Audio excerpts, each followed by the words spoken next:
Please stand clear of the doors. Por favor, manténganse alejado de las puertas.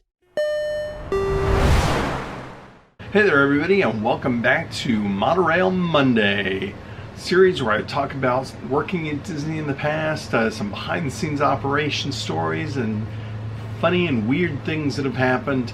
And today in episode 41, I thought we'd talk about a couple of things. First off, critters on the beam.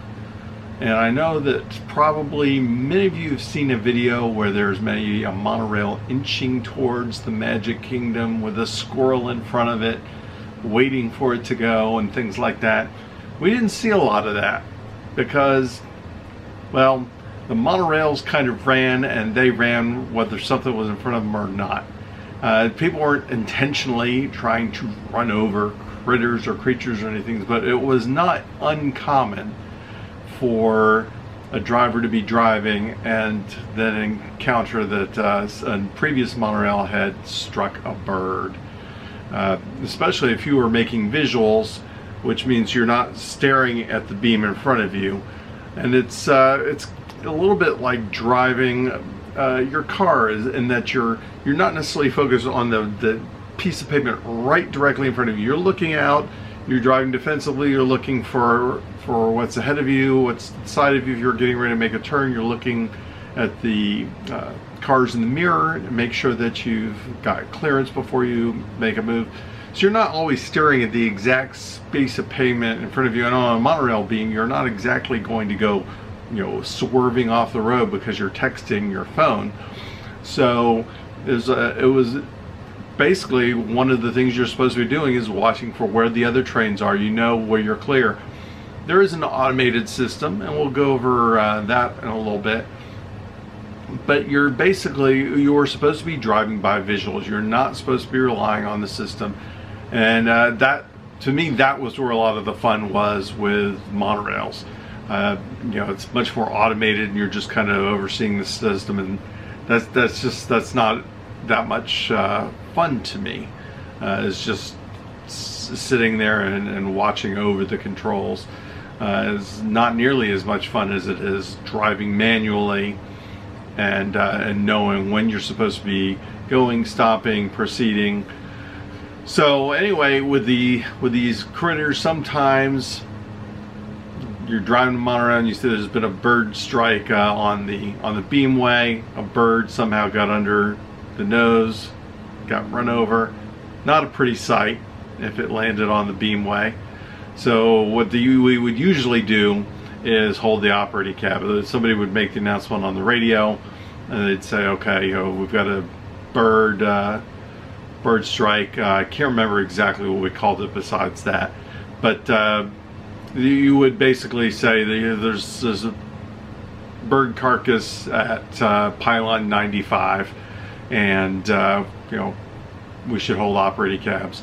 So that was usually what would be happening. We'd basically hold the operating cab on if it was on the Magic Kingdom, the Express, or the Resort Loop, we would hold the cabs on both of those for some indeterminate amount of time.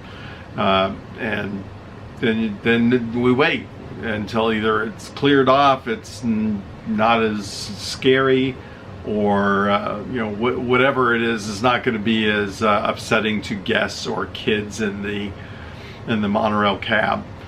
Squirrels, I don't recall running over too many squirrels. I mean, your average car driver runs over squirrels on occasion, but I don't recall too many squirrels that were getting out and about on the beam, in the middle of the beamway, that I ran over personally. Just did not see that. Birds was far more common for me. Maybe some of my comrades accidentally ran over a few more squirrels, and they were certainly out to scamper about on the beamway, but I did not see it nearly as much. And I certainly didn't see the stopping or trains crawling and beeping their horns like I have more recently. Maybe it's just because there's more video and there's more YouTube of things like that than there were in our day. You weren't going to see a lot of people filming every single critter that got onto a beamway back at the time. So I don't think that we saw it happen as much. At least I didn't see it happen as much, but that there was not quite as much interest in stopping. Oh, there's a bird flew just under the nose cone, I better stop just in case it happened to land on the beam. It was pretty much some going, and if a bird or something flew under the nose, you just hope it flew past the nose the right way. So that, that was an occasional issue, just mostly with loading the front cab, and whether or not, if there was an accident or something like that, was it something that we wanted to avoid having the guests see. So that was one of the ways that you might end up holding an operating cab. Training, if we had somebody training in the first couple of days of their training, we'd almost always hold the operating cab.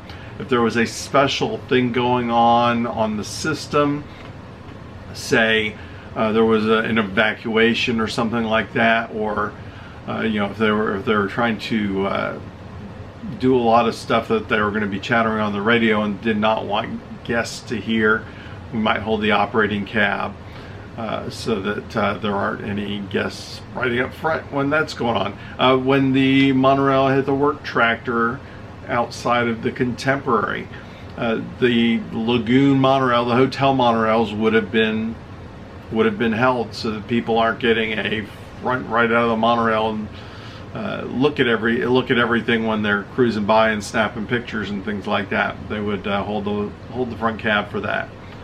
So those were kind of instances where you might see the operating cab be held, and the critters was certainly one of them that came up periodically. And the other thing I wanted to kind of talk about today was the MAPO system, the automated system. I'm not going to go into a great detail of how that worked or anything like that. We've talked a little bit about that before with hold points. But one of the things, the operating system basically was operational at all times. There were times when you would need to override that. Twice a day we'd do that or trigger, I guess trigger would be the better word for it as opposed to override. Trigger the MAPO system, the alert system, make sure it's working. You would be cleared, a train would be holding in front of you. We do these checks in the mornings and the afternoons. You'd pull past where you were allowed to hold to make sure that the system triggered. And we would do that twice a day. You check your doors and pressures and a bunch of different things on the monorail and report that everything was normal. Double check your communications and things like that. So that was something that's pretty common. But basically you were supposed to drive visually and know where the monorails were. There's 4 monorails on my beam.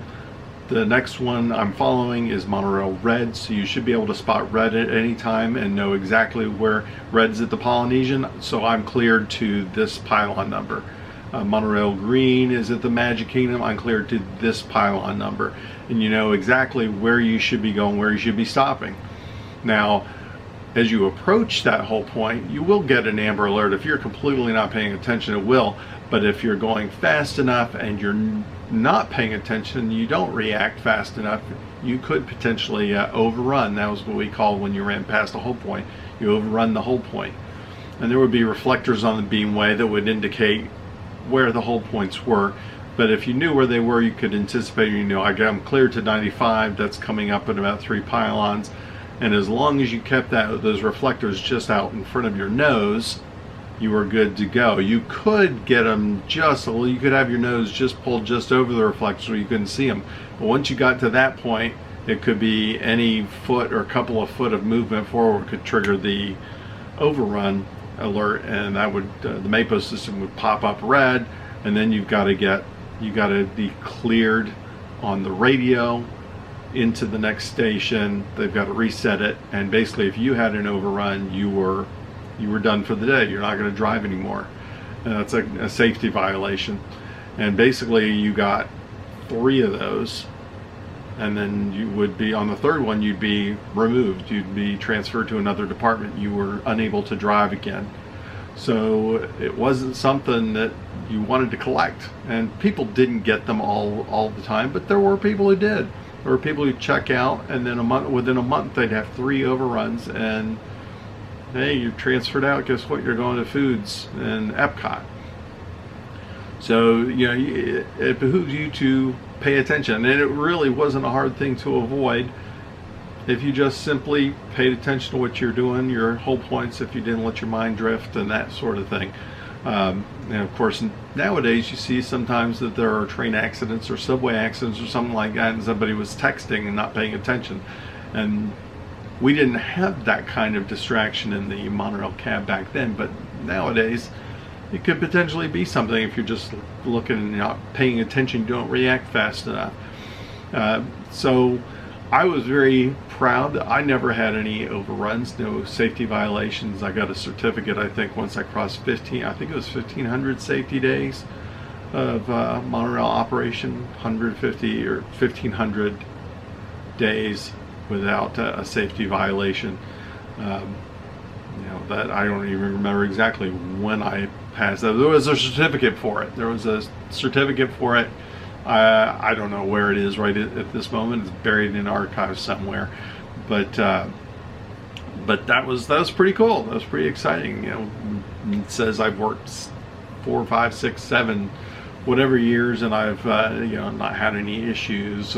Never had a violation or a slip up in monorails, and so you always are kind of trying to keep an eye out for that. It was tricky sometimes in the fog, because in some of those mornings the Seven Seas Lagoon would get really foggy, and if you come up to the high point of the monorail beam between the Grand Floridian and the Magic Kingdom, and you know where I'm talking, where it kind of goes way up that big hill and you're way up there high above the ground before making the descent to the Magic Kingdom. There's a whole point up there before going to the Magic Kingdom on the resort hotel side, and you get up there and it's a very foggy morning, so if you can't see the train in front of you, it helps if you're able to anticipate. And you could, after you've driven long enough, you do have a bit of anticipation for where trains are going to be, even if you can't see them. However, if something happens and trains are moving around and suddenly Monorail Red doesn't leave the Magic Kingdom for a while, for whatever reason, whether it's a mechanical, they're loading up a wheelchair, or somebody just is bored and just gets out and wants to chit chat with people for a while and not leave the station at the Magic Kingdom for a bit, and they're just chilling for a few minutes. If you're not aware of that and you're in foggy conditions, you don't know, you can suddenly have that whole point sneak up on you real fast, and you get that alert and you're full speed and charging ahead and not anticipating slowing down at all. And sometimes that could be tricky with trying to slow down and stop in time. If you're paying attention, no big deal. But if your mind's drifting a little bit, those precious seconds could be the difference between stopping in time and perhaps overrunning ever so slightly your whole point. Hopefully you didn't, and I was able to avoid that most of the time, but some of those foggy mornings were pretty tricky. So I just wanted to share a couple of those things. We're coming up on the season finale for Monorail Monday, so the end of the season is upon us, and I'm sure we'll be doing more again at some point in the future. But thanks for listening, thanks for watching, thanks for liking, subscribing, sharing, telling your friends, and remember everyone, have a good time all the time.